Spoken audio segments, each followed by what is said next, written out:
Здравейте, приятели! Добро утро! Кажете ми, някога ли сте се замислили, че тази зора може да е подарък с край? Съм тук, с отворено сърце, пред нашия Бог, който ни обича, благодарен за още един ден.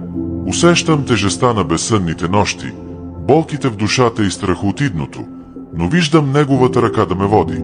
Нека чуем Неговата дума от Псалми 90, стих 12.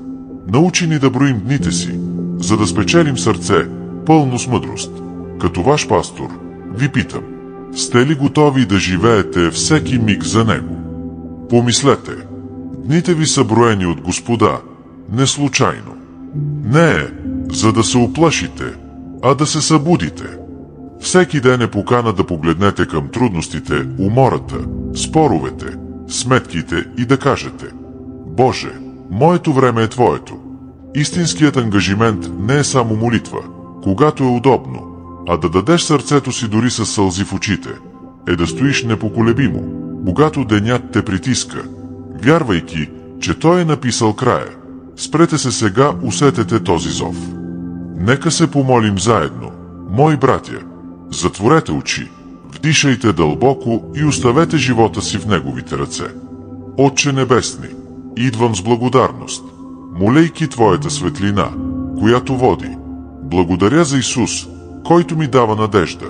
Изпрати Светия Дух да изпълни този момент и да успокои сърцето ми.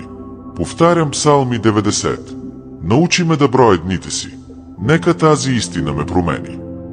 Помогни ми, Господи, да разбера дните си, броени от Тебе. Нека кръвта на Исус измие страха, който ме спира, и ми даде мир да започна. Насочи краката ми днес, пази сърцето ми от болки, които идват, и ми покажи какво е важно.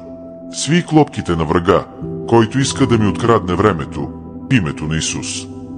Докосни моя дом, Отче, донеси изцеление на раните и спокойствие на високите гласове. Благослови моята работа, съседите ми и моя път. Нека Твоята светлина махне тревогата и събере сърца на улицата. Изпрати Твоите ангели да пазят всеки мой ход днес.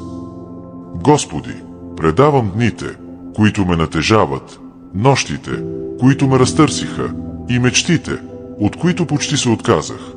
Вземи от мен илюзията, че мога да контролирам всичко, и ми дай мъдрост да живея за Тебе. Укрепи ръцете ми за идното и поднови моя дух, когато се уморя. Нека силата на Исус ме поддържа, дори съмнения или загуби. Отче, предавам Ти моя ден, моето утре и дори сълзите, които падат. Вземи моя живот и ми помогни да видя всеки ден като Твой дар. Нека усетя Твоята любов да ме държи, дори когато края изглежда близо. В мощното име на Исус се молим. Амин. Благодаря Ви, че се емолихте с мен, скъпи хора. Ако усетихте Бога да докосне сърцето Ви, напишете амин в коментарите или ми кажете какво искате да видите после.